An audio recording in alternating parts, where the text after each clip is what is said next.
Salve, salve pessoal, e aí, tudo suave com vocês? Tomara que sim, por bolsonarista as coisas tá muito boa não. Operação Lava Jato continua a milhão, meu velho. E no STF lá foi retomado o julgamento lá dos bagulho da rede social, tá ligado? Vamos trazer aqui as ideias do voto de Dino, tira brava de 1000 graus. É praticamente uma aula.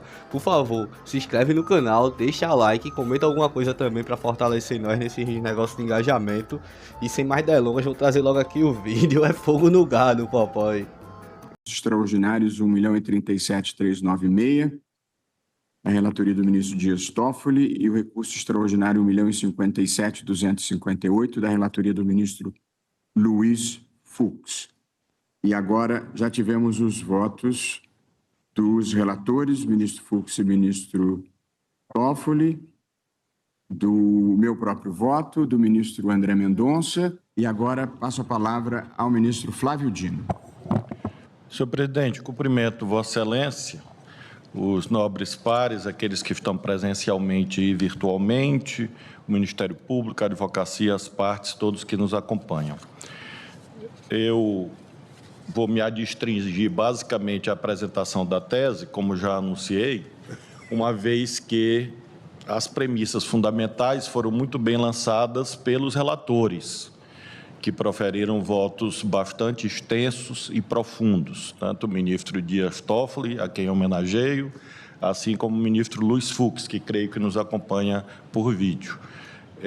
Além dos votos de suas excelências, que abordaram todas as temáticas doutrinárias, jurisprudenciais, de direito comparado, tivemos também os votos de Vossa Excelência e o voto do ministro André.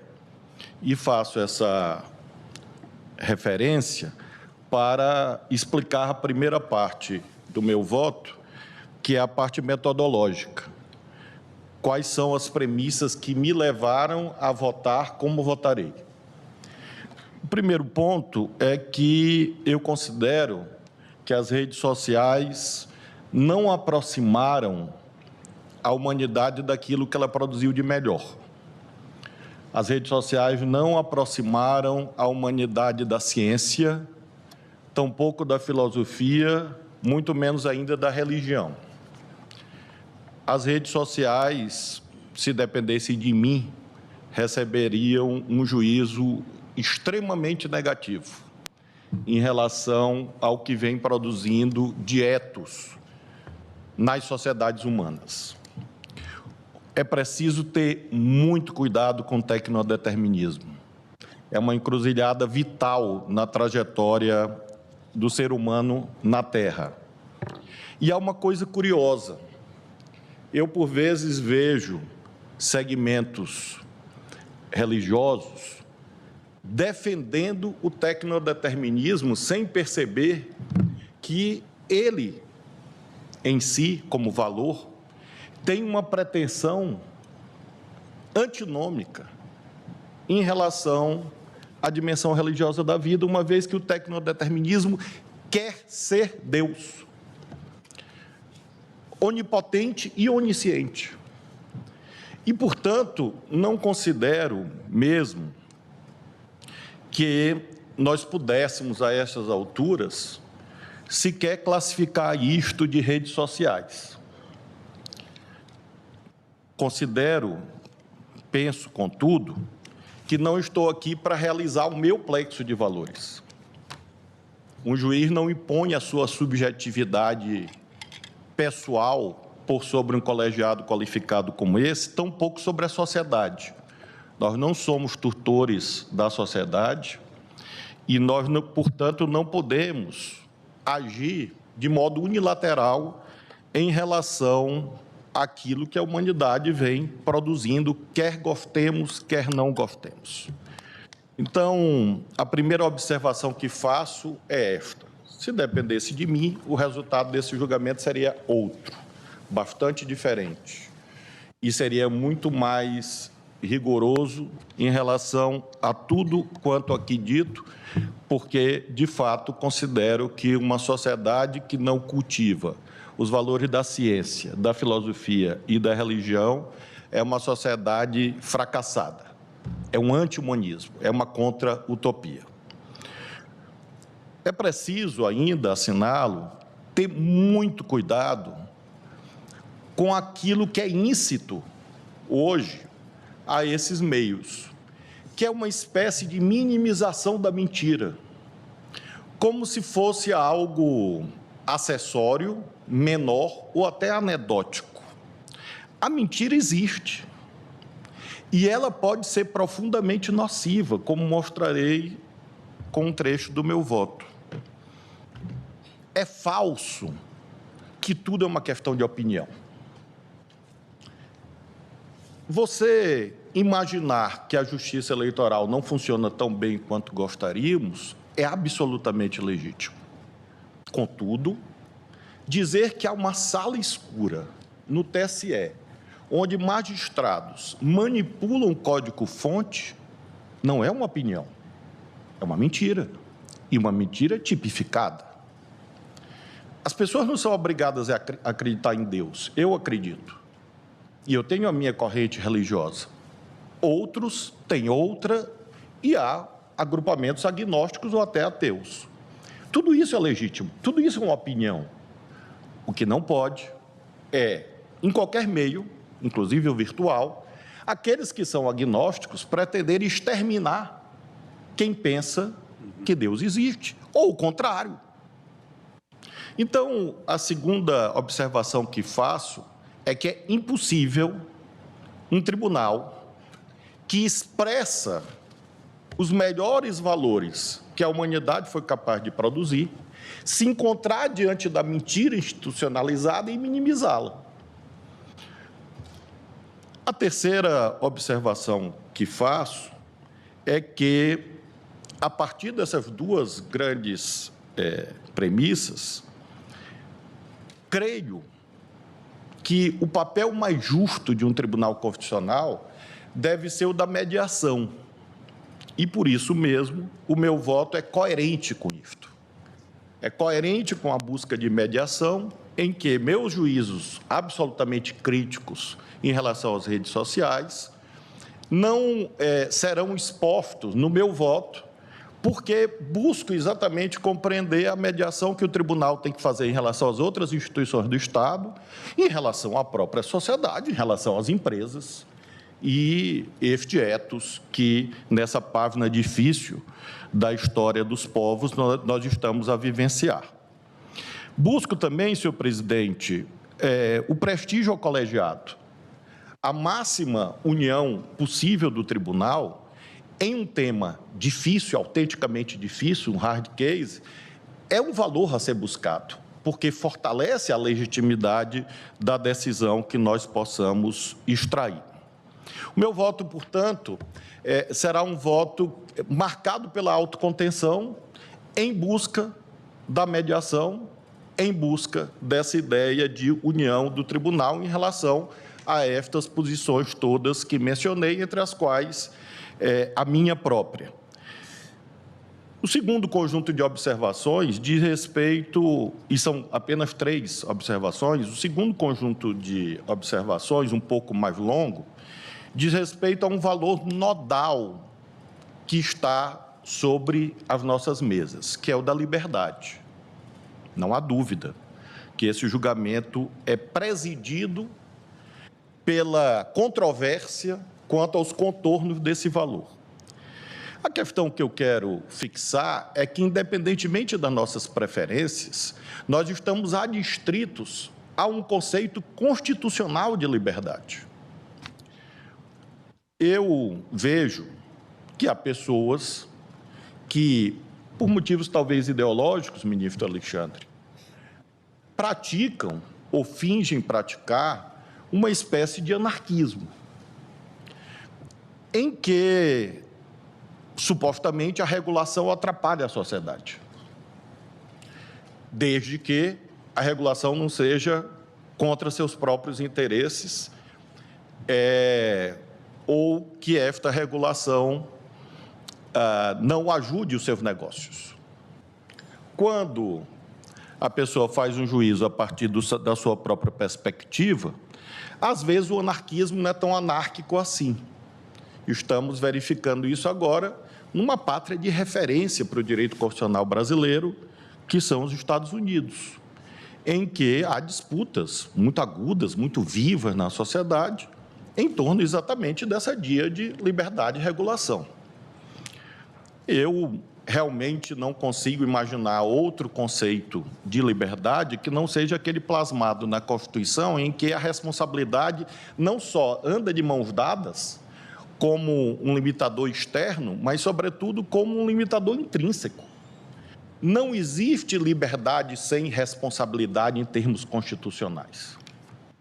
Mesmo que haja os anarquistas, os anarcocapitalistas, aqueles que dizem que o Estado atrapalha o desenvolvimento da sociedade. A responsabilidade não impede a liberdade. Só existe liberdade com responsabilidade. Liberdade sem responsabilidade é tirania.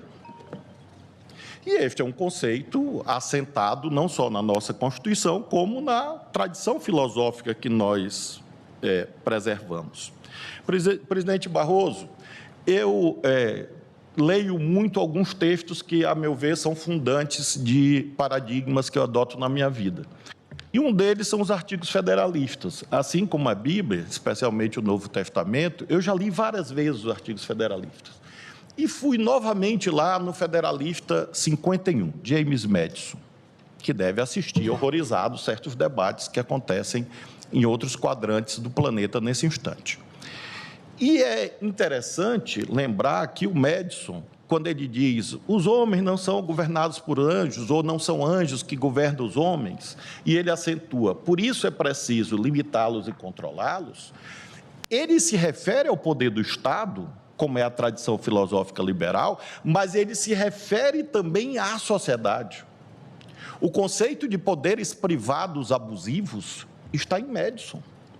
E quando ele imagina a moderação como antítese do despotismo de que falava Aristóteles, ele se refere também aos poderes privados. Então, atualizando esta mensagem, Dr. Paulo Gonet, federalista, liberal, clássica, para esta circunstância, evidentemente que a ideia de que regulação mata a liberdade é absolutamente falsa. E não vi ninguém nesse tribunal a defendê-la. Mas, ministro Toffoli, o debate público é relevante para um tribunal constitucional. E eu tenho lido daqui e da acolá críticas ao voto de Vossa Excelência, do voto do ministro Fux, enfim, outros, dizendo assim, não devemos ter uma perspectiva ideológica da liberdade de expressão. Eu não sei bem o que essas pessoas querem dizer com isto, mas faço questão de dizer que, provavelmente, noção ideológica sobre a liberdade de expressão é a delas, porque visam negar este patrimônio teórico do liberalismo e negar o conceito constitucional de liberdade, que abrange, como disse, intrinsecamente o valor da responsabilidade. Quando os federalistas dizem o poder é abusivo por natureza, ele vai até onde encontra limites, isso se refere também aos poderes privados. Ou, dizendo claramente, isto se refere também às big techs. Creio até que Madison já pensava nelas, com 300 anos de antecedência, de antecipação.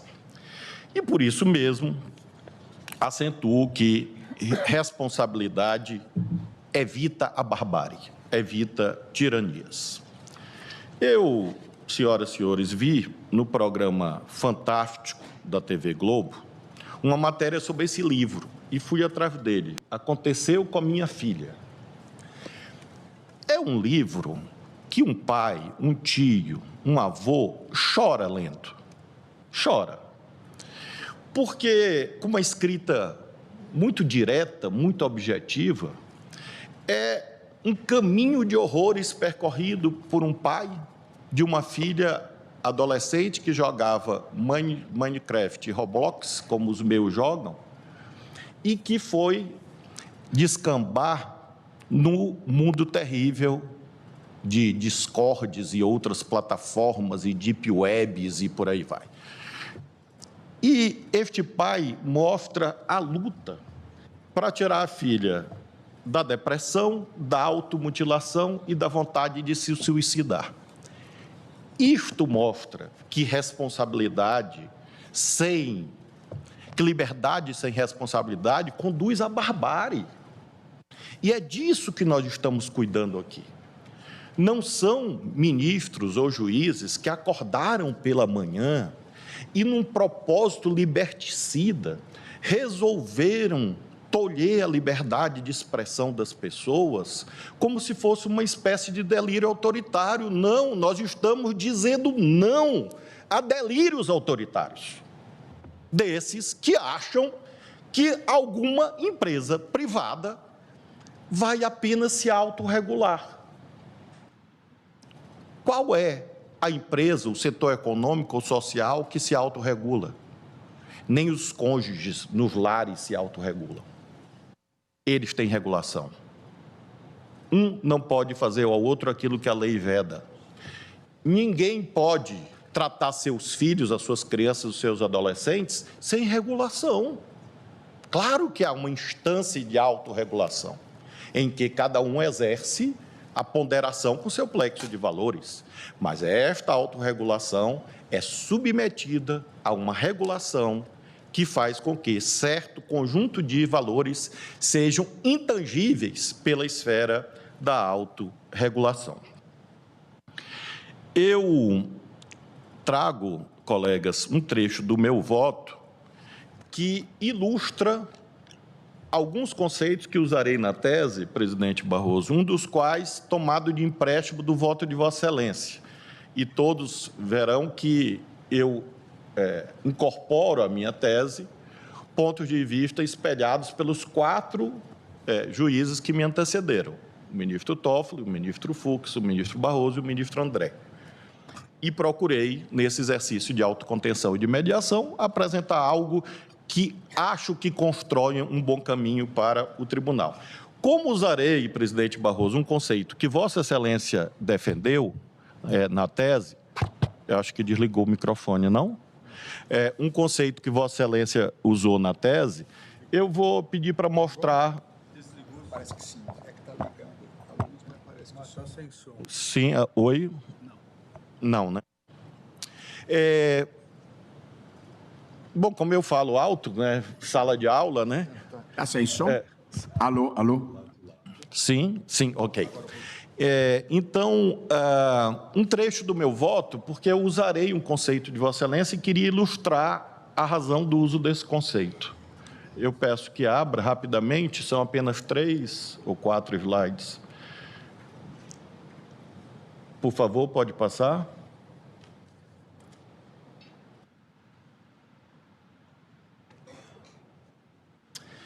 Essa é uma notícia de 2023, o momento mais horrível da minha vida pública. Olha que eu passei pela pandemia, mas esse momento foi o mais desafiador de todos. Notícia do dia 27 de março de 2023. Uma professora morre e 3 ficam feridas em ataque à escola estadual em São Paulo. O aluno também se feriu. A próxima, por favor. Logo em seguida, na semana subsequente, por que eu digo que é a página mais desafiadora da minha vida pública? Porque envolvia crianças, envolvia aspectos como esses, terríveis, inesquecíveis, cortantes para a alma humana. 4 crianças são mortas em ataque à creche em Blumenau, o homem foi preso no dia 5 de abril, dias seguintes. A próxima tela. Enquanto isto, esta rede social veiculava esse tipo de postagem, às centenas. E atentem para o nome do perfil, porque é algo muito relevante. Talce. Sério, não sei se é normal, mas sempre quando eu passo por alguma escola, vejo aquelas crianças saindo, sorrindo, feliz. Sempre penso neles sofrendo, chorando, sangrando, morrendo. Vou mostrar cada um deles de maneira mais dolorosa possível. Quero ver famílias sofrer. A próxima. O mesmo Talce.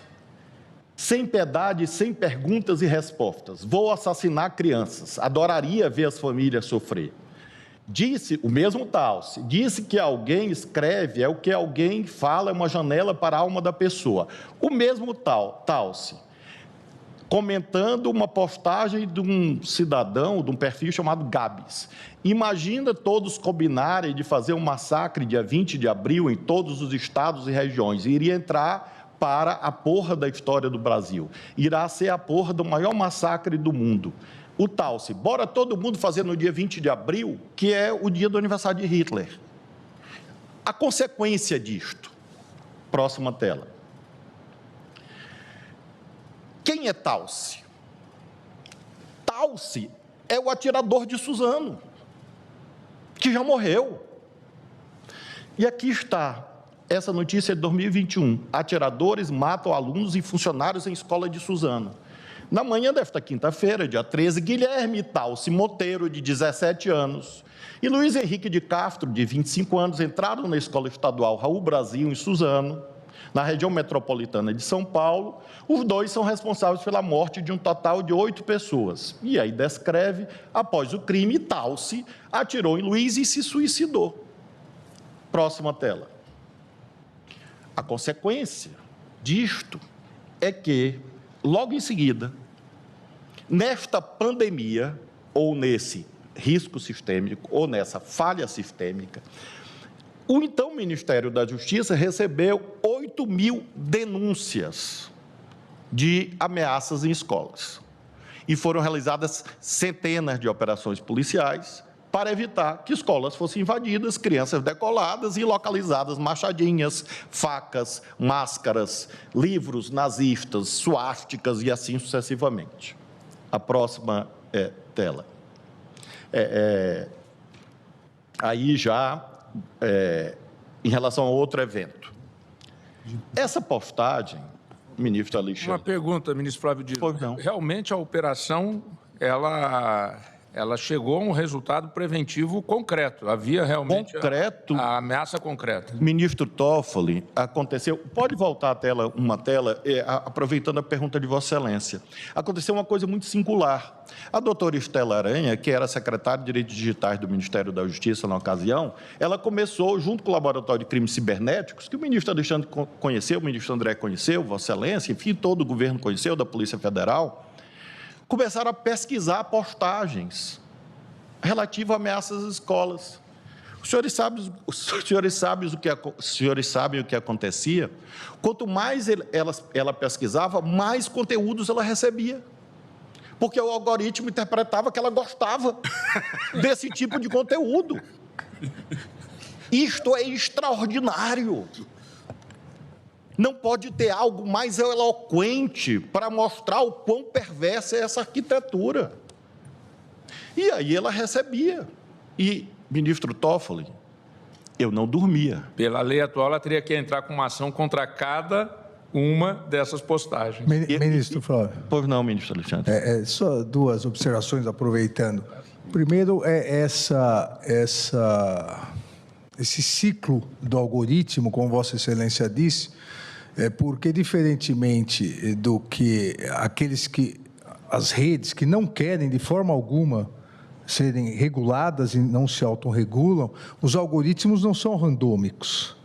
Eles são direcionados, e não só direcionados, como eles, a partir da inteligência artificial, eles pegam as ideologias e as questões econômicas que mais favorecem as redes. Então, essas questões no Brasil e no mundo de se levar agressões, ataque às escolas, isso dá likes.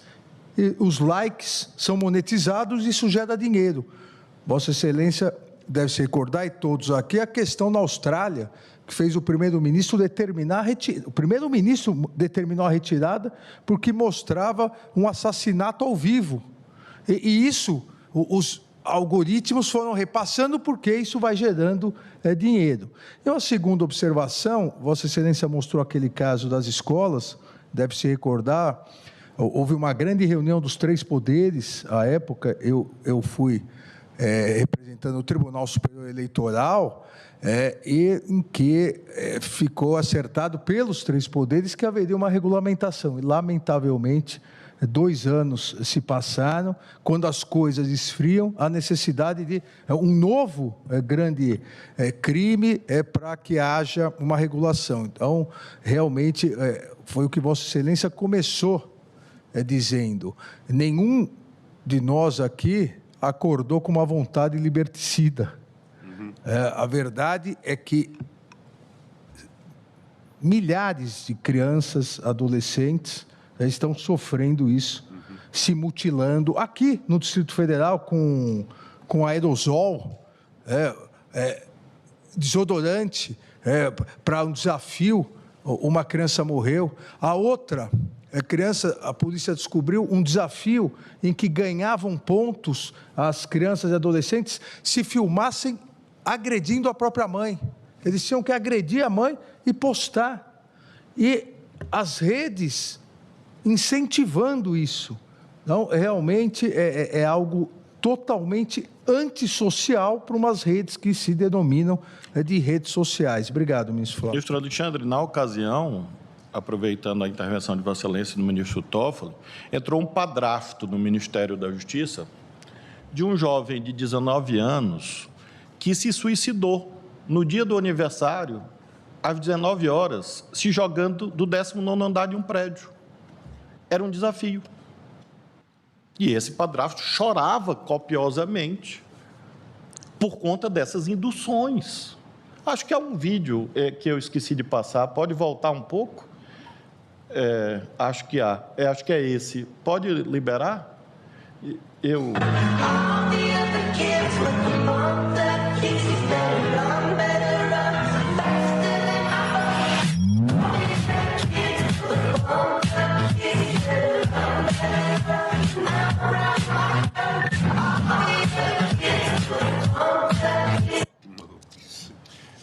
Isso estava na internet na época em profusão.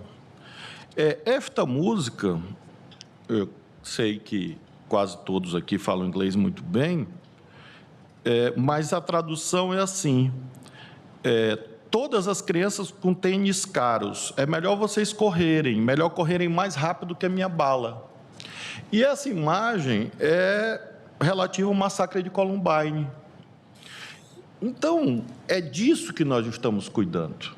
Não é de alguém que considera que tal ou qual juiz desse tribunal é bom, é bonito ou não é.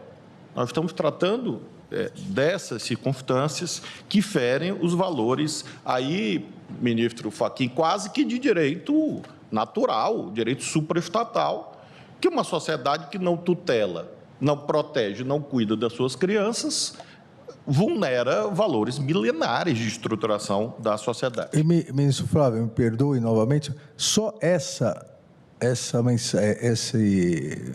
perfil e esse vídeo que Vossa Excelência mostrou, só isso, não precisaríamos ir mais além, demonstra a falência da autorregulação. Ministro Alexandre, vou lhe falar mais. Há um vídeo meu na internet, eu muito bravo, coisa que é inusual, falando com a diretora desta empresa. Creio que sediado no México, salvo engano. Era uma reunião virtual com as plataformas e eu disse assim: olha, tem um perfil chamado Talce, que é um nome incomum, alusão óbvia, e que está postando isto, aquilo. A diretora dessa empresa, lamentavelmente assessorada por advogados brasileiros, me disse que não iria tirar a postagem do ar, porque isto não estava claro a perpetração de crimes e que o que eu estava pedindo violava a liberdade de expressão. Eu disse: olha, no Brasil tem uma Constituição, tem um Estatuto da Criança e do Adolescente. A resposta inesquecível para mim foi a de que a empresa seguia os seus termos de uso. E aí vem a parte criminosamente editada, em que eu pareço uma espécie de ditador, docemente dizendo: os senhores vão tirar do ar, e rápido. E isto foi apresentado como uma espécie de ameaça de um déspota, quando eu estava ali, indignado, protegendo as crianças de 8.000 ameaças de ataque em escola. Isto tudo aconteceu e a prova está no meu voto. Eu estou apenas mencionando trechos que estão no meu voto. Logo em seguida, por favor, sobre o 8 de janeiro. E friso, isso é uma parte central da tese que eu vou apresentar. Essa postagem... Permite, ministro, pois não, ministro André. Só para esclarecer, primeiro ponto, que meu próprio voto faz a ressalva que tudo que envolve criança e adolescente já há obrigações legais. Então, entendo que, de fato, a própria legislação respaldaria a retirada por ato próprio por parte das empresas nessas circunstâncias. Então, acho que primeiro fazer esse registro. E, salvo engano, também penso que meu voto também prevê essa possibilidade, porque, pelo que eu observei do que Vossa Excelência apresentou, aquele Tauce, era alguém que já havia falecido e era um perfil falso.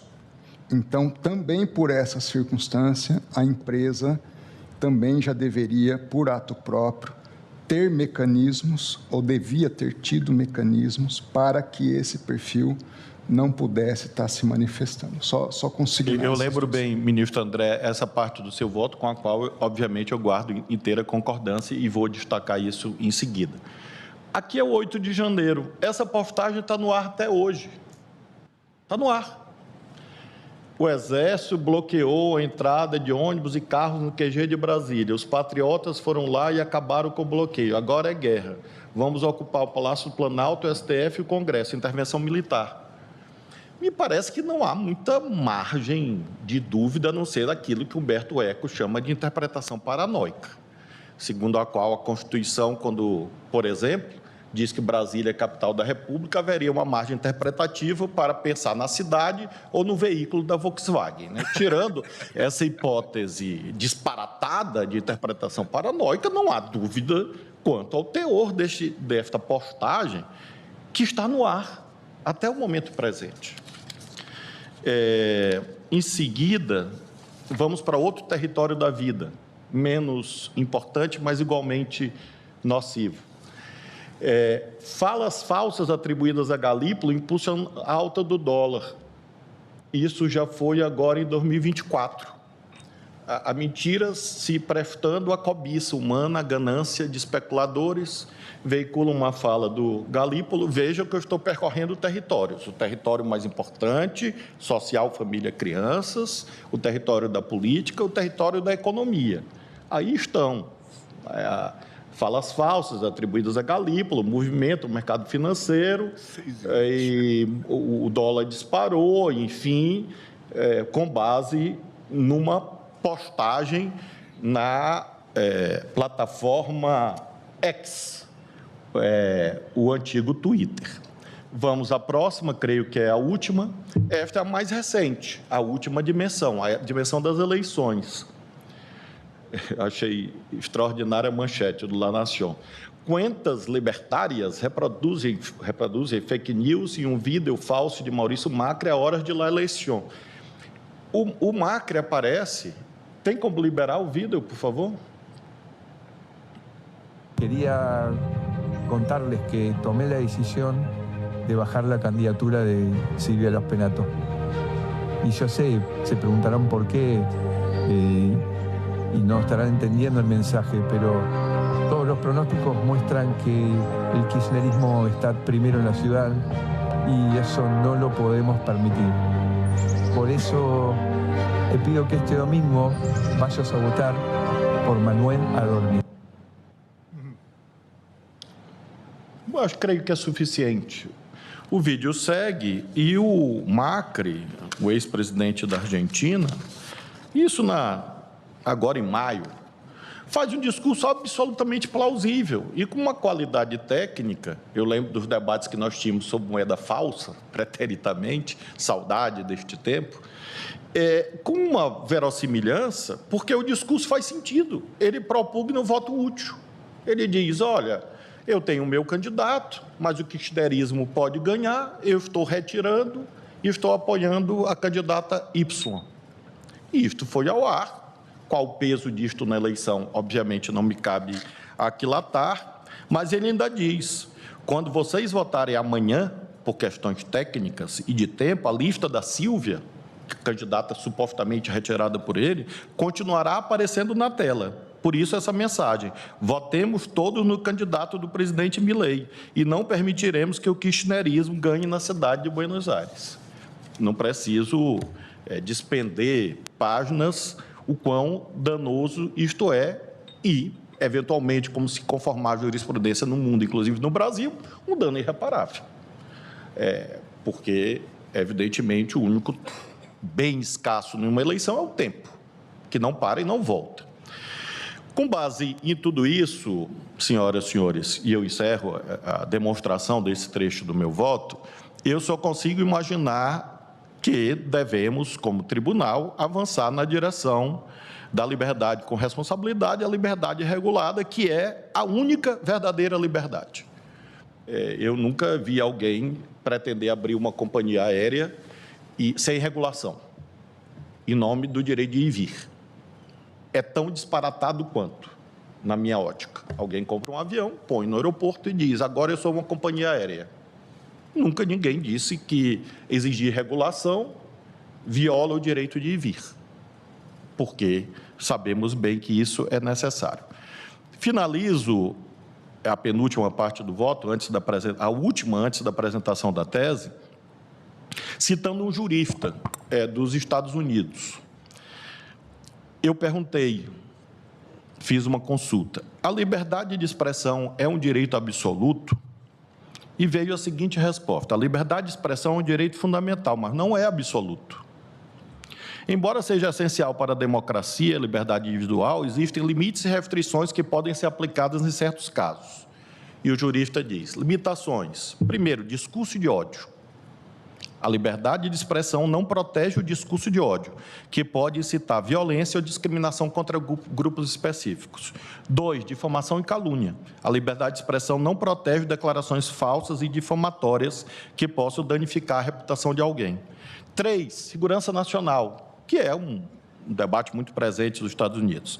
Em alguns casos, a liberdade de expressão pode ser limitada por razões de segurança nacional. Estamos vendo isso agora lá com muita intensidade, como a divulgação de informações confidenciais, enfim. 4, ordem pública. A liberdade de expressão pode ser limitada se for considerada uma ameaça à ordem pública ou à estabilidade social. Esse jurista chama Meta. Essa é a resposta da inteligência artificial da Meta. Então, eu não posso discordar se até a ferramenta sabe que ela deve ser controlada. Eu só espero que ele não perca o passaporte. Como é que eles vão tirar o passaporte da Meta? Mas eu fiquei preocupado, porque podem fechar a empresa nos Estados Unidos. Se descobrirem isto, já que querem tirar o passaporte do ministro Alexandre, eu sugiro que comecem com a Meta, porque o que nós estamos julgando é o que eles me responderam, está aqui no meu celular. E eu achei extraordinário, ou seja, até o algoritmo, a programação, a pesquisa, a mineração, sabe que eles representam um perigo. Quem somos nós para discordar do tecnodeterminismo? Então, como tribunal humano, e se a era que se apresenta aos povos e às nações for esta contra-utopia destrutiva, restritiva de valores humanos e destrutiva da humanidade, que pelo menos tenhamos coerência com essa ideia. E veja que as restrições que a ferramenta propõe são mais rigorosas do que a que nós estamos aqui discutindo. Porque aqui, até agora, ninguém falou em segurança nacional, em ordem pública. Nós estamos falando, basicamente, de discursos de ódio e de situações vulneradoras da reputação, imagem das pessoas.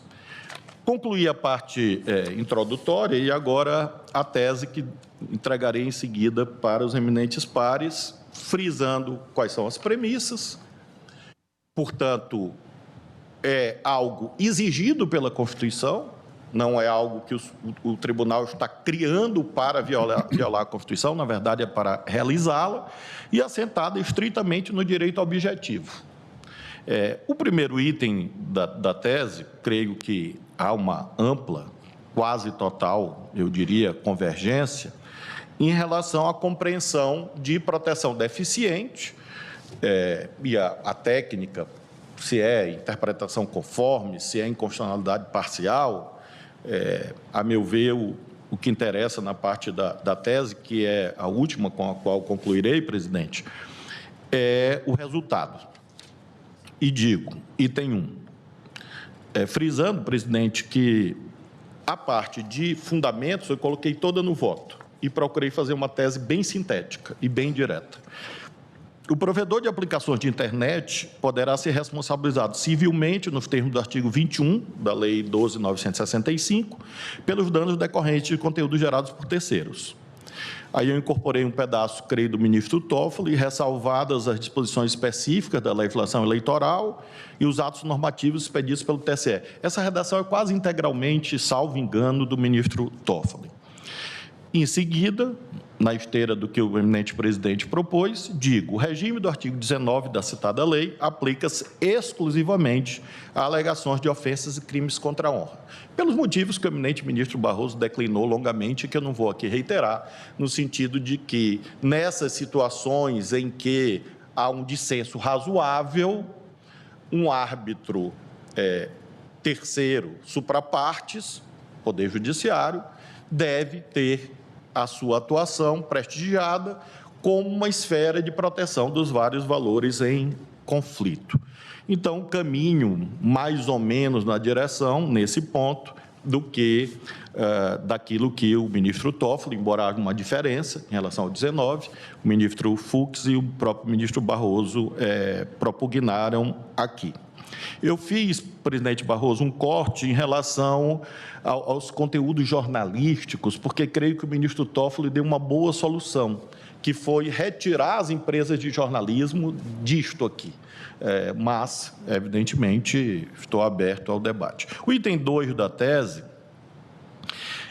visa a compreensão do que são atos próprios dos provedores. Aliás, o ministro André acabou de lembrar isto. E eu digo, são considerados atos dos próprios provedores de aplicação de internet, podendo haver responsabilidade civil. Friso, podendo. Não significa dizer que haverá, depende do caso concreto, porque parece também, quando nós falamos em responsabilidade civil, fosse algo compulsório. Não, é uma possibilidade. Hoje, se nós dissemos a um jornal, você errou, me dê direito de resposta. O jornal pode dizer, não dou. Jornal, por favor, retifique essa manchete. O jornal não é obrigado a retificar, ele pode dizer, não retifico. E você faz o quê? Entra na justiça e pede, obviamente, a obrigação de fazer e uma indenização. Então, é uma possibilidade que haja responsabilidade civil, independentemente de prévia notificação judicial ou extrajudicial. Aqui não é 19, não é 21, é 927 do Código Civil. Ato próprio. Quais são as duas hipóteses? O ministro Toffoli fez esse esforço, e eu fiz um rol mais restrito. Letra A, postagem de perfis com anonimização do usuário, vedado pelo artigo 5º, 4º da Constituição Federal, que gere obstáculos à responsabilização, incluindo perfis falsos e robôs. Então, neste caso, a empresa, como qualquer outra empresa, tem o ônus de evitar que se forme perfis falsos, como um banco tem o ônus de evitar a abertura de contas correntes, e ninguém nunca disse que isso violava alguma liberdade. Quando há o debate sobre emprego, é interessante que os defensores deste mundo, entre os quais, obviamente, como disse, não me incluo de modo muito canônico, dizem assim, empregos serão extintos e outros tantos serão criados. É disso que se cuida. Não estão extinguindo empregos de advogados, de estagiários, contratem. Eu acho, ministro Zanin, que as maiores fortunas do mundo não diminuirão com obrigações como estas. Peguemos o ranking das maiores fortunas do mundo.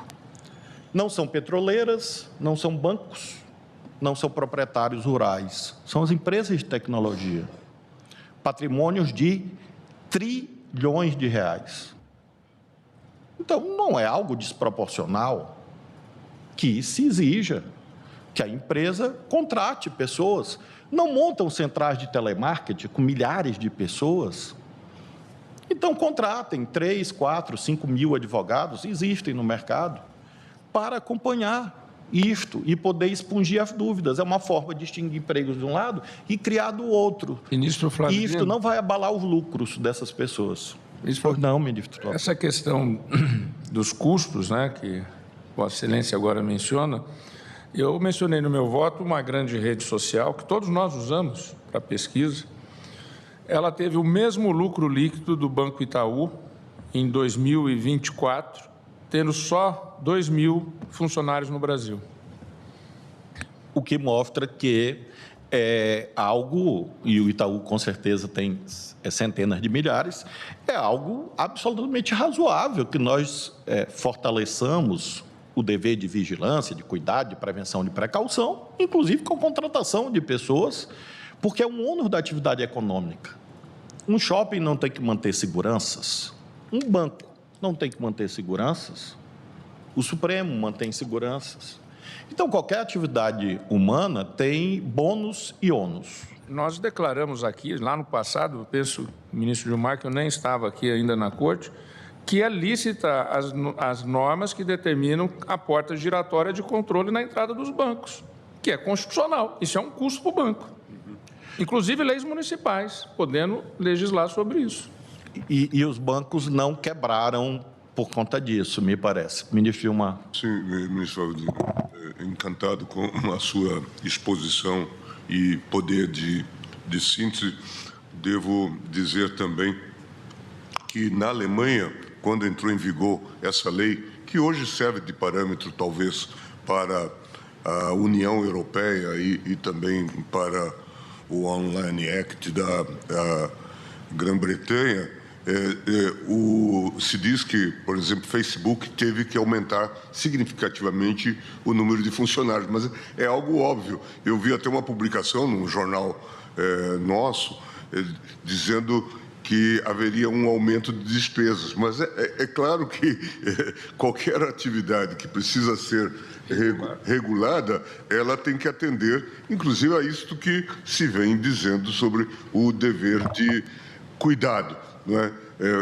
Quase que fui às lágrimas quando eu vi essa notícia de que as empresas teriam mais dispêndios, não é? com as imposições, o que é óbvio, porque nós assistimos o episódio, que é um episódio emblemático deste embate que houve com o X, a partir o X, o antigo Twitter, X, a partir da questão colocada, da decisão do ministro Alexandre. Num dado momento, nós teríamos todo esse aparato funcionando no Brasil sem um funcionário no Brasil.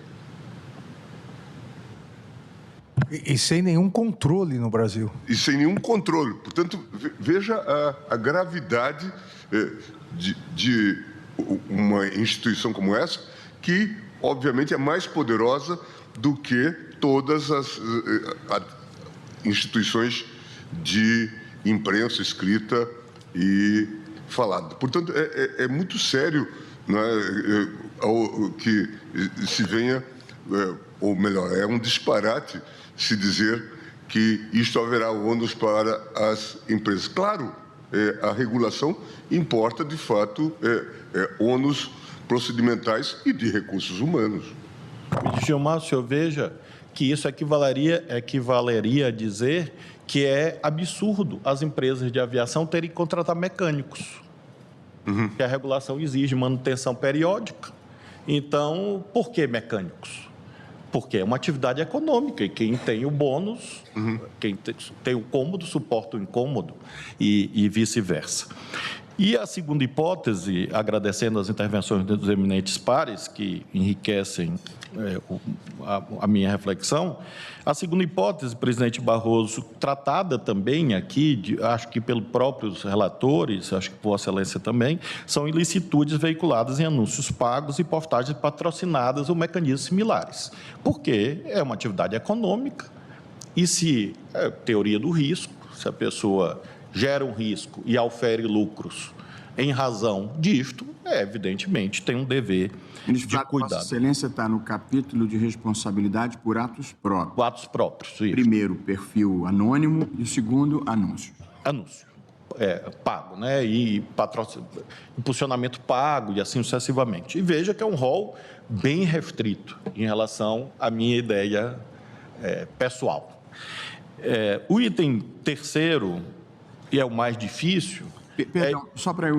Um perfil não anônimo exigiria, por exemplo, para sua abertura o CPF? Eu imagino algo desse tipo, né? No caso brasileiro, é o documento mais universalmente aceito, né? Okay. Eu não quis imaginar isto tudo, porque sei que vamos ter um debate ainda no voto dos eminentes pares, mas, presidente Barroso, eu creio que seria um mecanismo assim, para evitar os talces como estes e outros tantos que aí estão pela internet. E vai exigir a montagem de um aparato, evidentemente, para que haja esse controle, e assim em relação aos anúncios. E friso, eu sei que a imensa maioria dos anúncios e das postagens impulsionadas não geram dano a ninguém. Nós estamos tratando aqui não da regra, nós estamos tratando da exceção, mas em nome de valores que são primaciais. O terceiro item, que eu vou distribuir em seguida, é o mais complexo e justificou a exposição, e se assim se justifica a exposição que fiz com o trecho do voto, sobre a ideia de falha sistêmica, que é uma ponderação que eu faço em relação à minha própria reflexão. Me permite voltar no item anterior, ministro Dino? Nesse responsabilidade por ato próprio, posso ter perdido, eu tentei, de forma mais genérica, colocar legislação em geral. Eu não sei se Vossa Excelência vai falar de criança e... Vou, agora, nesse ponto. Que aí se enquadra na terceira hipótese, porque são degraus, um degrau 19 e 21, que é a regra geral, né? 21 a regra geral, 19 crimes contra a honra. O segundo degrau é atos próprios, restritos a essas duas hipóteses, perfis falsos, anônimos, enfim, que impeçam a responsabilização, e anúncios. O terceiro degrau é sobre aquilo que o eminente presidente chamou de falha sistêmica. O Código de Defesa do Consumidor usa a expressão risco. A maioria dos especialistas defende que se use a palavra risco.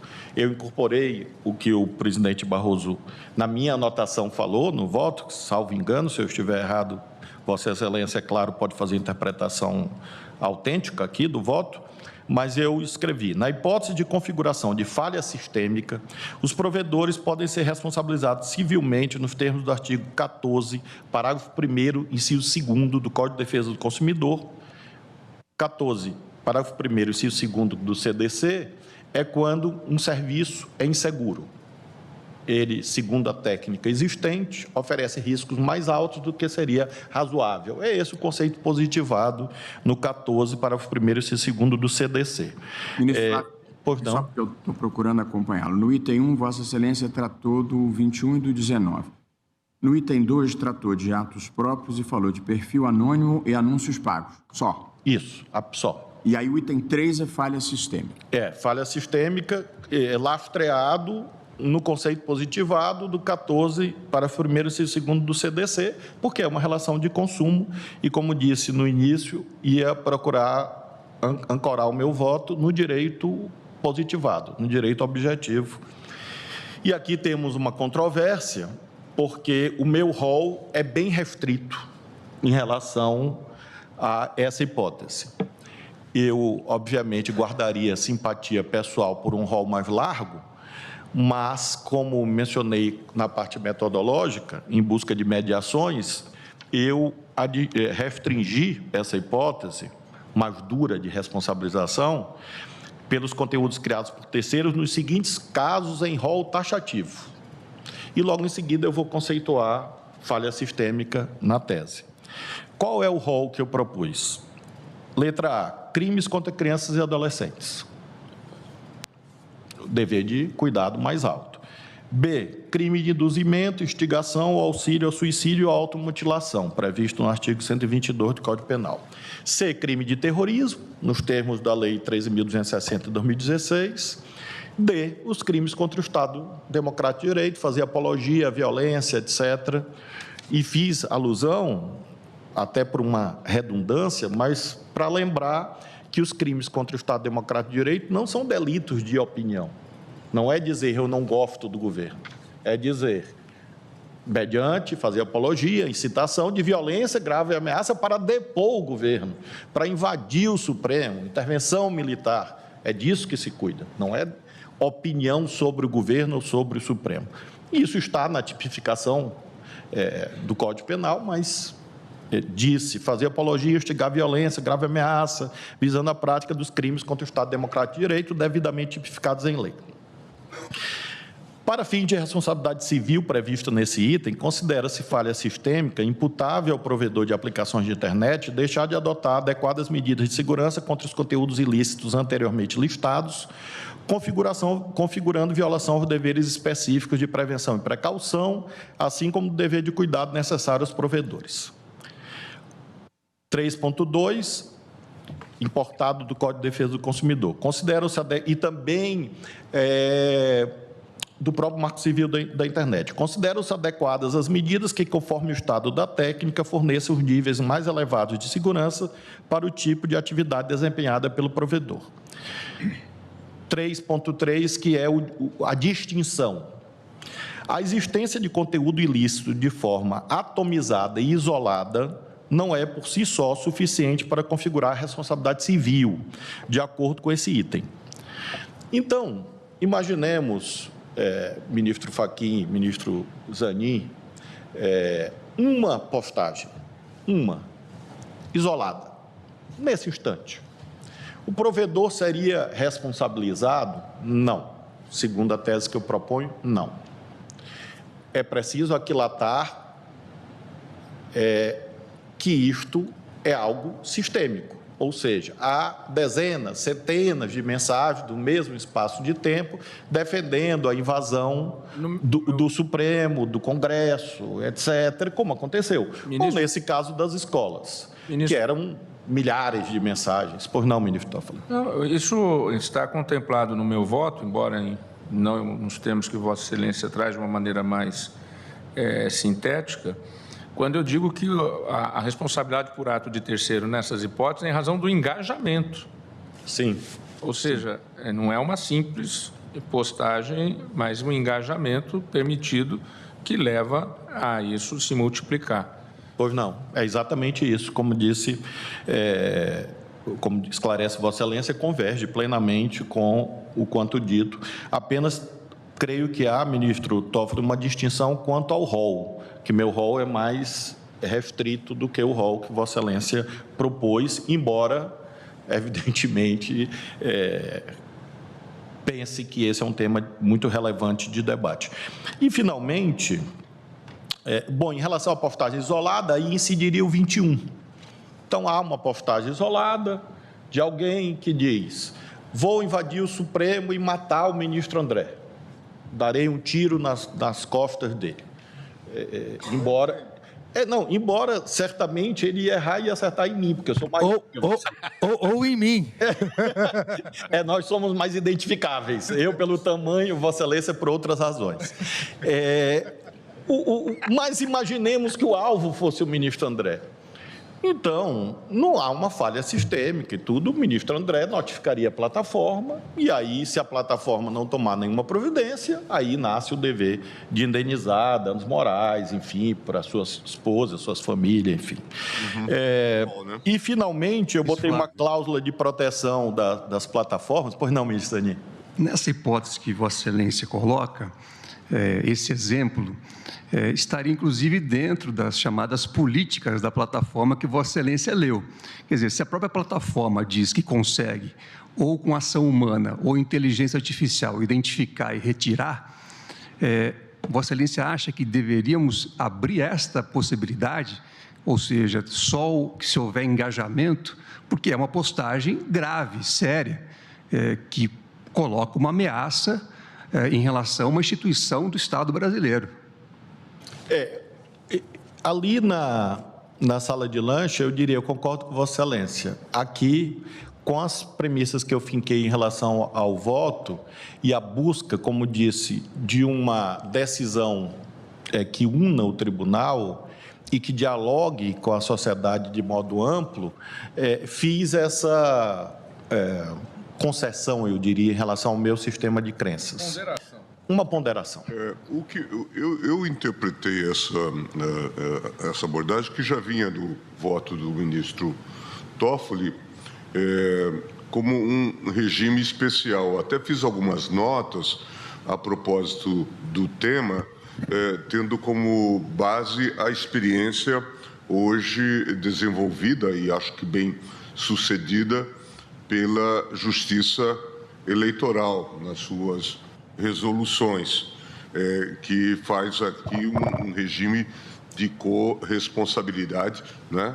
E me parece isto. E aí, claro, obviamente que o rol pode variar. Eu acho que há consenso básico em relação a essas questões ligadas à defesa das crianças, da família, pornografia e outros tipos penais. Eu também caminhei um pouco nessa linha. É claro que também aqui há sempre preocupação com a questão da liberdade de expressão, mas me parece que a experiência bem-sucedida da Justiça Eleitoral é um fator positivo nesse contexto. E aí eu avançaria também um ponto que eu vou trazer no meu voto, presidente, e também é que eu acho, a mim me parece que é importante que nós discutamos nesse vazio que se coloca. Eu sei também dos possíveis antagonismos que podem se levantar, e estou aberto, mas que nós pensemos em alguma autoridade ou órgão de regulação, porque, de fato, nós estamos falando pelos números que aqui foram mostrados, quer dizer, o próprio trabalho que Vossa Excelência desenvolveu e acompanhou e supervisionou no Ministério da Justiça mostra que são quantidades enormes e que exige uma expertise, uma dedicação, não é, bastante grande. Então, mas isso eu vou também discutir com os colegas, porque me parece extremamente relevante que nós pensemos, como já existem nos modelos hoje que estão se desenvolvendo na regulação europeia, alguma instituição que, claro, o ideal é que esse debate já se tivesse realizado no ambiente legislativo, mas também não vamos aqui ficar... Ministro Gilmar, me permite? Por favor. Eu também acho que em algum momento nós vamos precisar de alguma instituição que faça essa supervisão. Eu só não tenho muita simpatia pela palavra autoridade, no sentido do poder público interferindo na liberdade de expressão. Num trabalho doutrinário que eu escrevi, na verdade, baseado no trabalho da Luna Barroso, a ideia é criar um órgão de sociedade civil, com participação do governo, participação da sociedade, participação das empresas, mas não um órgão estatal, porque Estado imiscuído em liberdade de expressão não costuma acabar bem. Mas eu concordo que é preciso ter um grau de monitoramento, de instruções e, eventualmente, de sanções. Nada contra a participação e tudo a favor até da participação da sociedade, mas é preciso que seja um órgão dotado de autoridade. Tanto é que o TSE acabou por exercer esse papel e graças exatamente a essa Constituição, o ministro Toffoli, que sempre fala que o TSE é um órgão misto, porque ele exerce o papel de agência reguladora de eleições, que em outros países é algo separado da atividade jurisdicional, e exerce, inclusive, funções normativas. Isso, e acho que é um exemplo bem sucedido. Eu só queria colocar essa questão porque me parece extremamente relevante que nós pensemos nisso, uma vez que já atravessamos o Rubicão quando decidimos enfrentar a questão do artigo 19 e colocar e enfrentar esse debate. Como também, no meu voto, eu vou trazer algumas preocupações que daí supõe-se. De fato, não vamos disputar aí a nomenclatura, a questão dos deveres que essas plataformas têm. Por exemplo, todos falaram aqui sobre algoritmos. E como que é preciso ter um relatório, portanto, de como isso se faz, não é, para que haja a accountability. E tem que haver uma instituição que faça a apreciação disto, né? Ministro Gilmar, permite, Vossa Excelência citou a questão do TSE e que foi gradativamente se aperfeiçoando, tanto que houve, para as eleições de 2022, houve a criação de um centro integrado, que seria exatamente esse, não é do órgão decisório, porque o órgão decisório é do plenário do TSE, mas é do órgão administrativo e operacional regulatório, porque com a participação da sociedade civil, com a participação de técnicos da Polícia Federal, com a participação das redes, das Big Techs, com ligação com todos os TRS, de maneira que todas as notícias fraudulentas, toda a desinformação produzida era imediatamente comunicada à rede social, que se não retirasse, aí sim haveria uma decisão judicial e a determinação para que retirasse em até 2 horas. Todos se recordam que no início as decisões judiciais eram para que se retirasse em 24, 48 horas. Isso, seja para redes sociais, seja principalmente redes sociais nas eleições, 24 horas, 48 horas, não precisa nem retirar, porque o estrago já foi feito.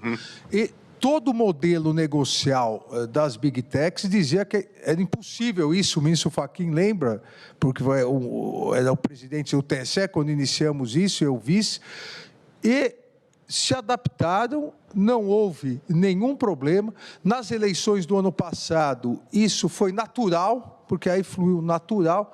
Então, é possível, eu concordo com Vossa Excelência, eu diria mais, que é possível e é necessário a criação de um modelo regulatório, sim, mas um modelo regulatório que tenha autoridade, realmente, um modelo regulatório que deve ser misto, nem só poder público, mas também nem só sociedade civil, porque nós vemos que alguns problemas surgidos em agências regulatórias, em virtude de mandatos curtos, e em alguns casos a captura da sociedade civil, a pessoa sai de determinada empresa, faz um estágio na agência e volta para a mesma empresa, mas é necessário, e o modus operandi desse órgão regulatório já está pronto, exatamente na Justiça Eleitoral. O que ocorre é que na Justiça Eleitoral, até por determinação constitucional, tem um âmbito somente nas eleições, mas o modelo realmente já está pronto. Obrigado, ministro Gilmar. Obrigado, ministro Flávio Dino. Ministro Fachin. Muito obrigado, ministro Dino, presidente, caros colegas. Faço essa breve intervenção, principiando por esta questão atinente eleitoral. Eu fui, na condição de vice-presidente, relator das resoluções que cuidaram das eleições de 2022. Portanto, esse é um tema bastante caro à Justiça Eleitoral brasileira E creio que essa é uma experiência que este julgamento deva, sem dúvida alguma, preservar. Portanto, a experiência levada a efeito é uma experiência importante porque evidencia um equilíbrio entre uma dimensão regulatória e também a regulação autorregulamentada, porque aí houve uma conjugação de interesses bastante convergentes nessa perspectiva. Na verdade, pediu a parte apenas para, enaltecendo desde logo o voto, e robusto seria, obviamente, um adjetivo pequeno para referir ao voto do ministro Flávio Dino, mas preocupa-me a dimensão metodológica deste debate aqui no plenário, presidente, porque nós, e é compreensível, porque esse é um dos temas mais delicados, quizás seja o tema, pelo menos deste semestre de julgamentos desse tribunal. E a cada formulação de tese, eu anotei pelo menos 10 pontos para discutir a partir do que eu ouvi do ministro Flávio, eis que ainda não li, mas só do que... Eu vou entregar em seguida. Isso, como logo é no futuro... Que falta só um item, na verdade, da minha tese. E, portanto, presidente, eu imagino que talvez eu teria inúmeras observações sobre inúmeros pontos específicos que agora não farei, mas eu imagino o desafio metodológico que nós temos para poder, inclusive, concluir esse julgamento, porque nós estamos no terceiro voto, quarto voto, quinto voto, portanto, não chegamos à metade ainda. Mas, olha, eu estou tabulando todos os votos e acho que nós vamos conseguir, que o Rawls chama de consenso sobreposto. Quer dizer, eu acho que há muitos pontos convergentes e vai haver algumas divergências e nós vamos tentar parar. A minha ideia de condução do julgamento era ainda colher o voto do ministro Fachin, do ministro Zanin. Eu estou pronto. Não, e talvez o ministro Gilmar adiantasse voto, mas não vamos chegar à proclamação de resultado em nenhuma hipótese. Primeiro, que a ministra Carmen não está aqui essa semana e eu me comprometi com ela a aguardá-la. Segundo, o ministro Cássio pediu um tempo para reflexão sobre as manifestações, de modo que eu vou colher tantos votos quantos queiram se manifestar, aí nós vamos tabular e aí vamos tentar ver os pontos de convergência e de divergência. Os de convergência a gente já está assentado e os de divergência a gente tenta aparar na medida do possível e o que não for possível vai haver votos vencidos. Perfeitamente. Como acontece. Senhor presidente, como relator, Ou não. essa palavra agora, na qualidade de um dos relatores, para dizer o seguinte, e sobre metodologia da sistemática do julgamento. Primeiro que, como relator, eu já disse isso no início do julgamento, logo no início, ao longo desse período entre a análise inicial da ação, o estudo inicial, a convocação em conjunto com o ministro Luiz Fux, relator do outro recurso extraordinário, que é anterior ao Marco Civil, e o meu posterior ao Marco Civil. Essa é a diferença entre os dois temas. Pois bem, evidentemente que os casos anteriores serão mais residuais, não é? Até porque não houve suspensão de processos em nenhuma das duas repercussões gerais. Mas, do ponto de vista metodológico, e como relator, evidentemente que entre a audiência pública e o processo está concluso ao relator para preparar voto, e eu já o disse no início do julgamento, eu, refletindo, e conforme passava o tempo, a minha opinião ia mudando. Não temos nenhum problema em dizer isso. O próprio ministro Fachin agora mesmo falou assim, são tantos os elementos que são colocados que eu vou anotando aqui e vão trazendo a reflexão. Portanto, eu penso, e Vossa Excelência já o disse, presidente, eu penso que agora há pouco, inclusive, antes de entrarmos na sessão, que o ideal realmente é acolher os votos, evidentemente com eventual pedido de vista ou com suspensão para uma reflexão maior, e, posteriormente, acolher todos os votos. Nós temos realizado aquelas reuniões no sentido de, evidentemente, sem cada um retirar o voto dado, evidentemente, como foi no caso da questão relativa à segurança pública no Rio de Janeiro, ou como, mesmo no caso do juiz das garantias, que todos acompanharam o julgamento e depois houve o próprio relator, ministro Fux, mesmo vencido em alguns pontos, ele aceitou a posição da maioria, mantendo o voto dele naqueles pontos. Então, eu penso que essa metodologia, que órgão vai ser, como é que vai ser, é autorregulado, não é autorregulado, é o CNJ, como inicialmente coloquei no meu voto, ou em um órgão do Executivo que já existe, que já tem uma previsão. Enfim, tudo isso eu acho que é um debate que não cabe realmente, talvez, né, e nós costumamos, mas a gente tem que ter uma discussão interna mais aprofundada, né, que Vossa Excelência tem promovido com resultados bastante positivos. Eu penso que a metodologia, a gente teria que aguardar os votos para depois... Claro. É isso. Presidente, eu vou... Nós somos o único tribunal do mundo que delibera em público. Portanto, não há nada de excepcional em termos alguma deliberação interna. E a deliberação será pública. A questão é que o encaminhamento o ideal é que o debate não tome o tempo do plenário. Preocupado com essa questão metodológica que agora nos traz o ministro Fachin, eu queria lembrar que no TSE se resolveu um problema na resolução, tomando decisões que, de fato, têm um poder extensivo, aquilo que a gente chamaria um efeito vinculante dos fundamentos determinantes.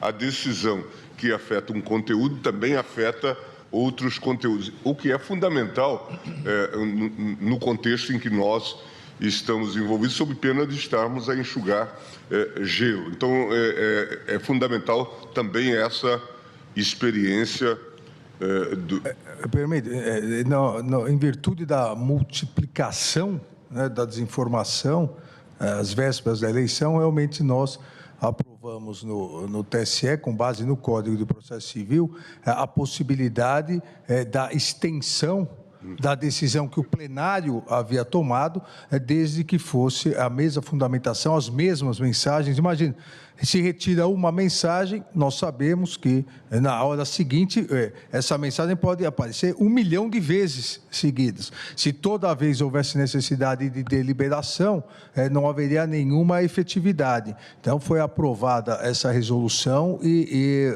isso avançou muito no combate à desinformação. Presidente, para concluir, presidente, apenas dialogando com todas as ponderações com as quais concordo, conversava com o ministro Zanin na semana passada, com a convicção que nesse tema não há coisa julgada, porque a tecnologia se modifica de hoje para amanhã. Então, envolve também uma dimensão eu diria, de humildade institucional, nós compreendermos que essa tese vai estar em permanente revisão, envolve um certo experimentalismo institucional, como o ministro Gilmar gosta de lembrar. Nós estamos avançando, o ministro Fachin mencionou, num tema que é o mais importante do semestre, do ano e das próximas décadas. Provavelmente nós que aqui estamos...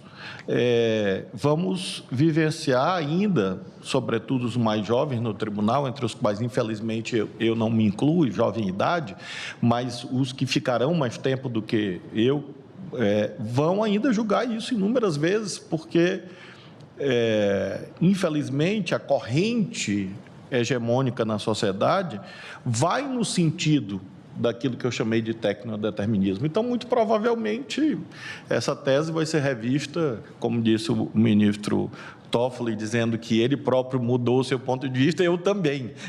O resultado não será um resultado dogmático no aspecto teológico, mas axiomático no aspecto filosófico. Claro, seria como nós lemos a Bíblia, atualizando-a sempre à luz do contexto. Então, eminentes colegas, concluindo, dizia eu falta apenas um item, que é exatamente sobre a proposta do ministro André e do ministro Gilmar e de outros da autorregulação regulada. Eu apenas, em relação, presidente, ao item 3, finalizando o item 3, que é este relativo ao dever de cuidado, precaução e aplicação do CDC por risco, falha sistêmica, eu fiz uma ressalva em defesa dos provedores. Disse assim, em tais hipóteses, em defesa não, obviamente, do patrimônio das empresas, mas em defesa do funcionamento dessa instituição social, vamos chamar assim. Em tais hipóteses, ou seja, na hipótese em que a plataforma, cumprindo o dever de cuidado, retira um conteúdo, o autor da postagem, evidentemente, pode ingressar em juízo, óbvio, para restabelecer a sua postagem, mas digo eu, ainda que o conteúdo seja restaurado por ordem judicial, não haverá imposição de indenização ao provedor. Eu estou conferindo uma margem de razoabilidade. Então, há uma postagem, porque eu quero uma filtragem mais rigorosa. Então, o provedor poderia imaginar que, ao retirar uma postagem, ele sofreria um ônus econômico. Então, eu estou dizendo que retire, se a Justiça mandar restaurar, obviamente será restaurada a postagem, mas não haverá dever de indenizar. Esse é o item 3.4. Finalmente, o item 4, bem curto, na linha do que o ministro Gilmar, com o qual dialogo há já 26 anos, 27 anos, e nesse caso também, evidentemente, mencionou sobre os deveres, e nós temos apenas uma pequena, os deveres de notificações, de relatórios, nós temos apenas uma pequena diferença que irei mencionar ao fim. Os provedores de aplicação de internet deverão editar a autorregulação, o ministro André referiu isso muito longamente, a autorregulação regulada, que abranja necessariamente um sistema de notificações, um devido processo e relatórios anuais de transparência em relação a notificações extrajudiciais e anúncios em funcionamento. Essa redação, ministro Barroso, creio que é sua, inclusive, quase que literalmente. 4.1, veja que eu estou preocupado com direitos autorais, né? Não quero terminar o julgamento sendo eu com o dever de indenizar. 4.1, tais regras deverão ser publicadas e revisadas periodicamente, de forma transparente e acessível ao público. E o último item, com o qual dialoguei com vários colegas e me inclinei por uma saída que não sei se o doutor Gonê vai gostar muito, mas é bom que ele está aqui e tem o direito de não gostar e manifestar. Eu pensei longamente, presidente Barroso, sobre isso que Vossa Excelência acabou de dizer quanto à natureza deste órgão. Por isso, busquei na Constituição uma saída, no 224, que é um órgão que funciona, quer dizer, que existe, mas que poderia funcionar melhor, que é o Conselho de Comunicação Social do Congresso Nacional. Tem representação da sociedade civil, especialistas, governos, etc. Depois eu mudei de ideia, porque o ambiente ali está muito difícil, eu diria, com toda a deferência aos outros poderes, eu uso a palavra difícil. Ontem, eu dei um despacho no tormentoso processo do orçamento secreto, fale as partes em 10 dias. Isso virou uma crise institucional. É a primeira vez, olha, eu fui juiz federal 12 anos, e estou aqui 1 ano e meio, é a primeira vez que um fale as partes gera uma crise institucional. Eu nunca tinha visto isso na minha vida judicante. Mas, enfim, está lá. Eu disse, fale a Câmara, o Senado e o governo em 10 dias úteis. Então, neste ambiente de muita dificuldade, eu diria, eu desisti da ideia.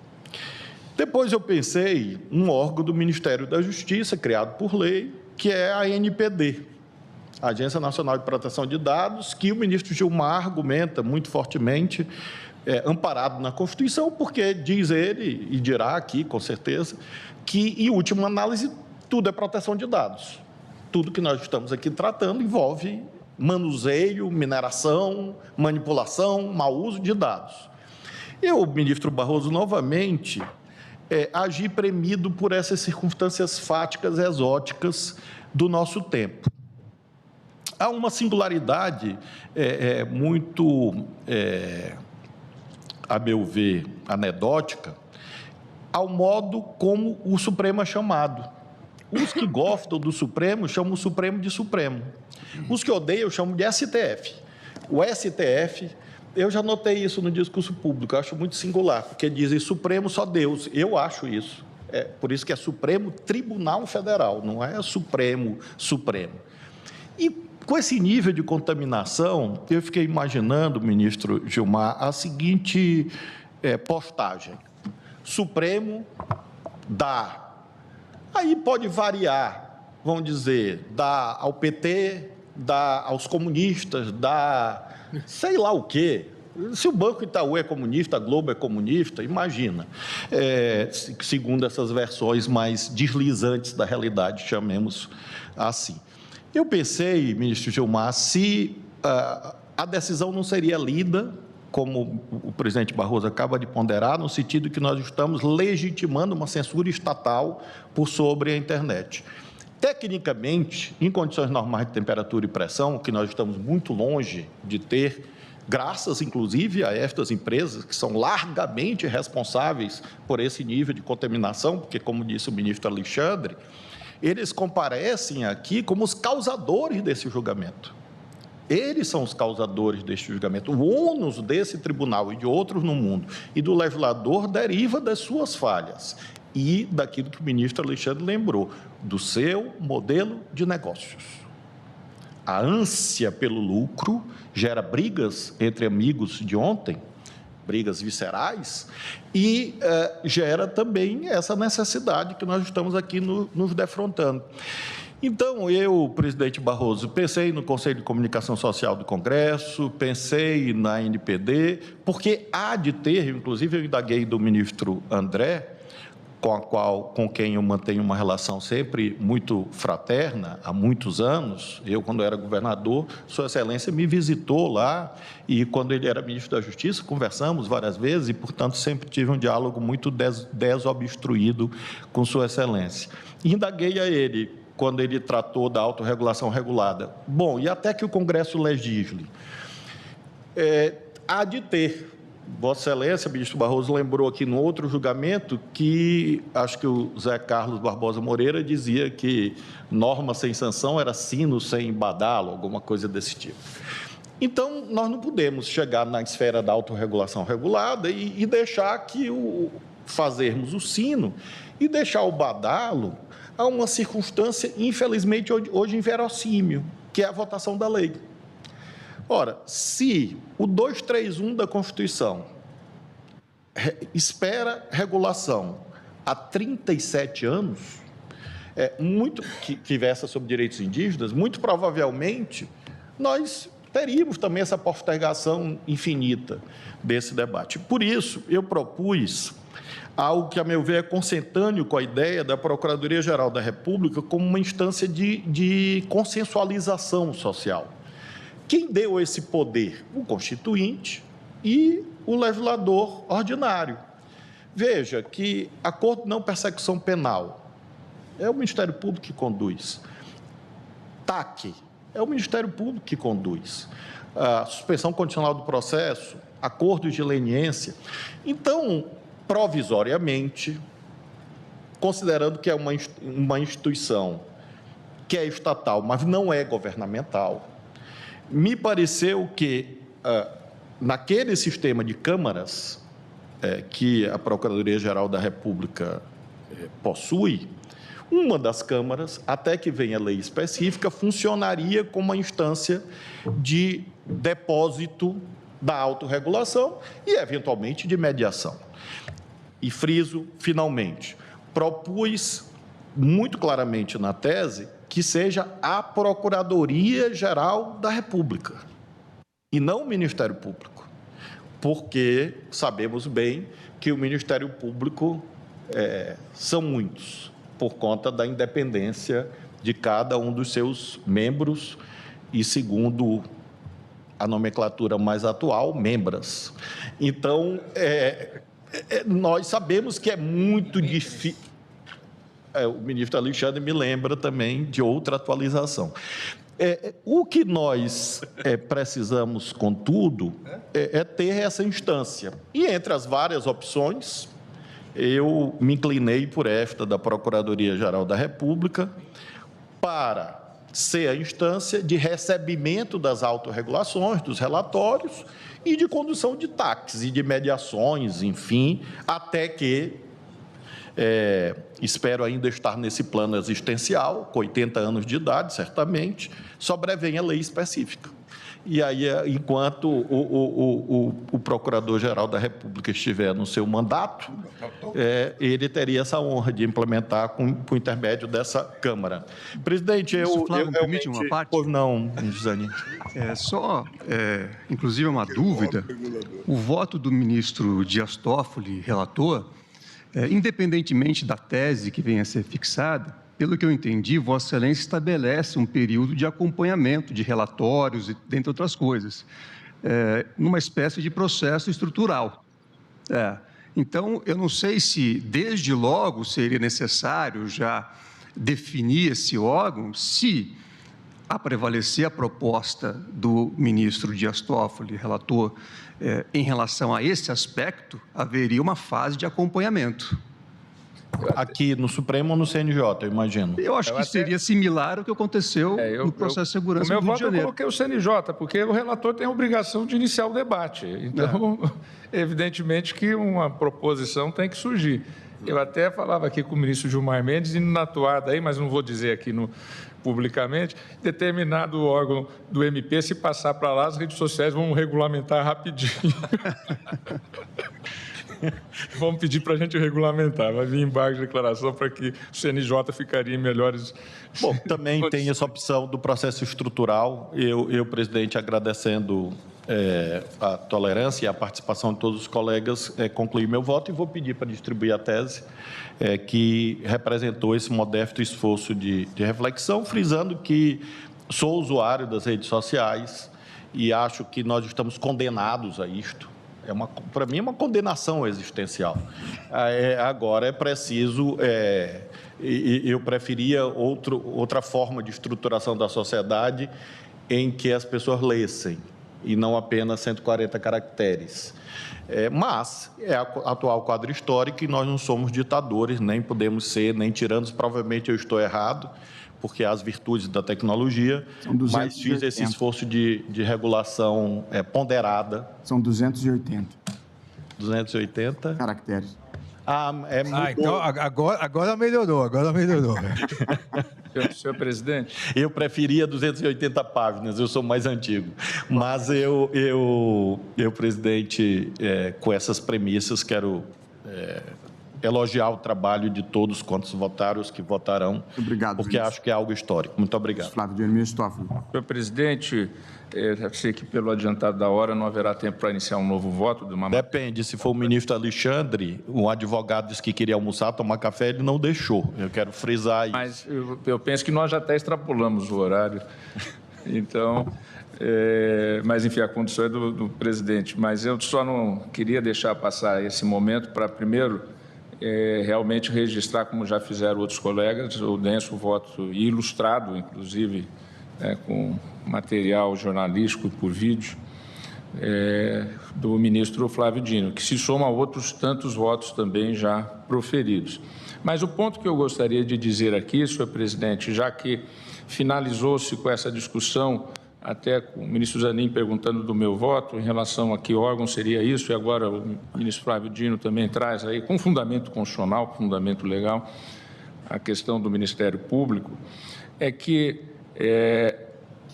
há um diálogo, ministro André Mendonça, entre o voto de Vossa Excelência, eu não estou aqui a dizer como Vossa Excelência votou, quem diz o voto de Vossa Excelência é Vossa Excelência.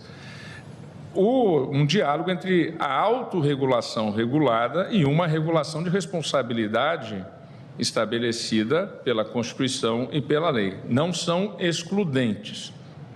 Então, evidentemente, eu não estou dizendo que Vossa Excelência votou nesse sentido, estou dizendo que o voto de Vossa Excelência dialoga com uma regulação do ponto de vista do normativo dos limites da liberdade, como acabou de dizer o ministro, a responsabilização da extrapolação da liberdade, como acabou de dizer o ministro Flávio Dino. E aqui nós temos um caso concreto de autorregulação regulada no Brasil que funciona muito bem, que é o CONAR, o Conselho de Autorregulação das Propagandas. São mais de 1.000 casos que são julgados por semana, mais de 20 mil, uma vez me falaram, o doutor Antônio Cláudio está aqui, conhece bem o CONAR, em que todas as empresas de mídia, as empresas de propaganda, elas têm um órgão julgador administrativo autorregulado, em que aquilo que é levado a esse órgão e é dito que é uma publicidade, uma propaganda, né, que afeta a concorrência de maneira desleal, não precisa nem ser ilegal, apelativa, né, como nós vimos em determinadas campanhas de cerveja e que foram tiradas do ar, felizmente, e de maneira autorregulada, por conta da evolução da sociedade.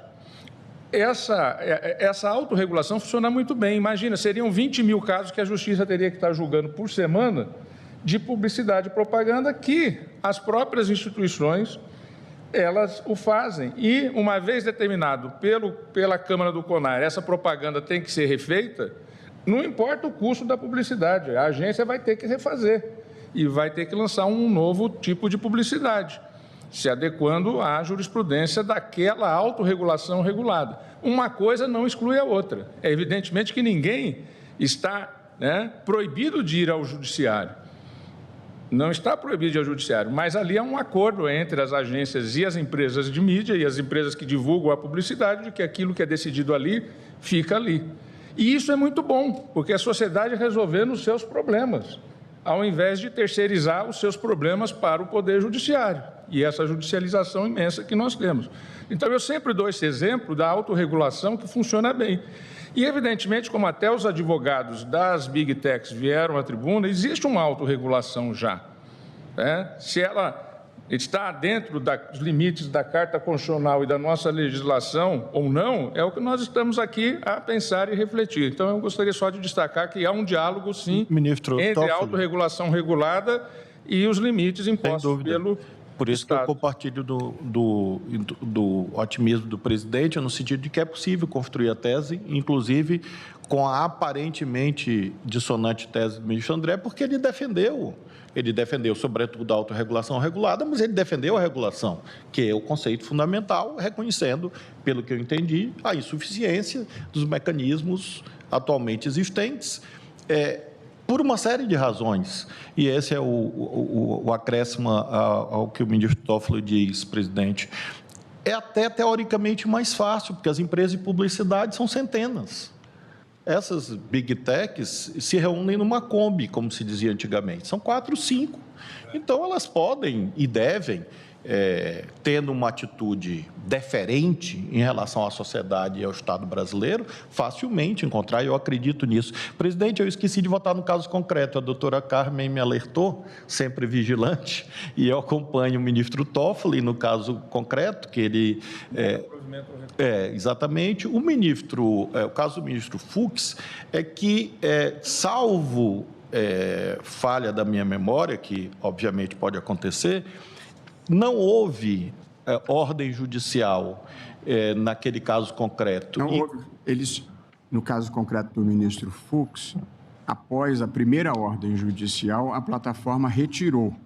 Aí a questão é saber se, tendo retirado após a ordem judicial, se ainda assim deve pagar a indenização. Nesse caso, exatamente coerente com o item 1 da minha tese, eu considero que não, porque eu aplico 19, porque seria crime contra a honra.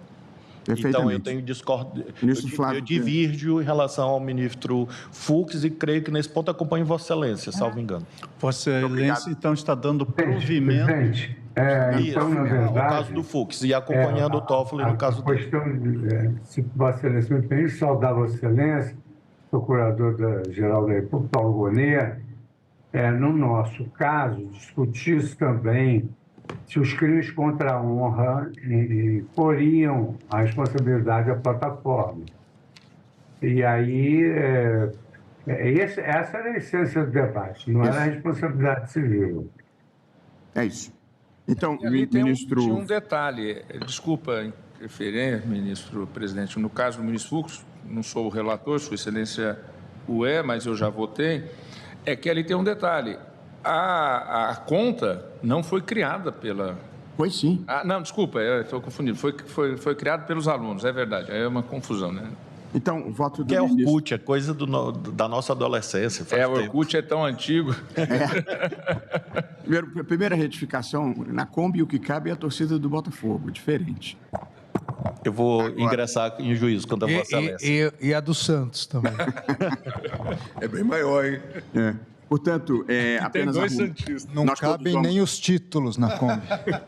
Nós todos vamos ler a proposta do ministro Flávio Dino, a quem agradeço o voto. Apenas arrumando as ideias, o ministro Flávio Dino aplica o artigo 21, que é o da notificação privada, para casos de danos por conteúdos postados por terceiros, aplica o 19, que exige ordem judicial para os crimes contra a honra, deixa de fora as empresas jornalísticas, responsabiliza as plataformas por atos próprios, que incluem perfis anônimos, anúncios pagos e impulsionamento pago, eu imagino.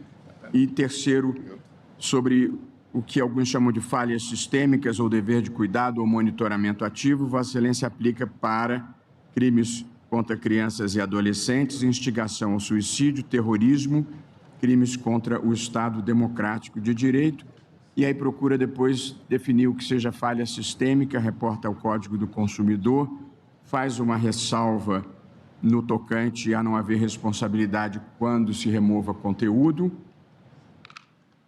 e no tocante à autorregulação regulada, fala do que nós temos chamado de deveres anexos, que são os deveres de notificação, devido processo legal e relatórios, e cogita do órgão de monitoramento, que eu acho que talvez a gente estivesse indo longe demais se criássemos um órgão de monitoramento aqui.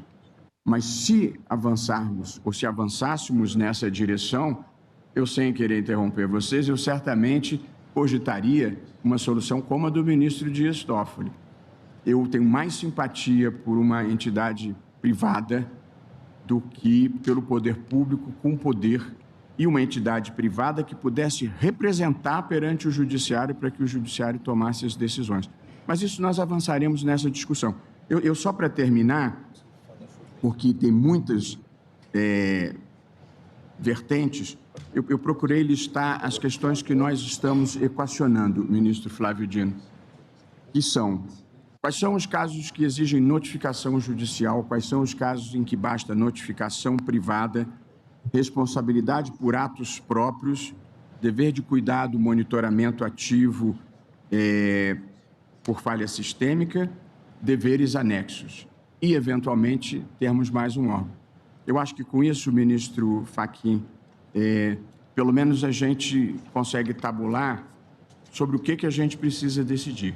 Quais são os casos de notificação judicial, quais são os casos de notificação privada, quais são os casos em que nós vamos punir a falha sistêmica e quais são os deveres que nós vamos exigir em termos de notificação, devido processo legal e relatórios. Eu estou organizando para depois eu poder tabular isso. Presidente, apenas na síntese que Vossa Excelência fez, até em homenagem ao ministro Fachin, ao ministro Alexandre, eu também ressalvei a esfera da legislação eleitoral, justiça eleitoral, porque há um precedente relatado pelo ministro Toffoli, em que nós tornamos ilícita a prova derivada de filmagem em procedimento eleitoral. Nós reconhecemos que havia ali, por maioria, uma especificidade da luta eleitoral. E, de fato, há. A gravação unilateral sem a concordância. Isso, exatamente. O crime comum basta um sem a ciência do outro. Exato. Mas no eleitoral, aquilo... Pois é, nós reconhecemos em local privado, sim. Local público, não. Local privado, residências e tudo. Ou seja, nós reconhecemos uma especificidade da cena eleitoral e, por isso mesmo, no justo resumo feito por Vossa Excelência, presidente, eu estou retirando esse subsistema, dizendo que isso fica a critério da justiça eleitoral, da legislação eleitoral, que acho que foi o ministro Toffoli que propôs, tenho a impressão. Sim. Muito bem.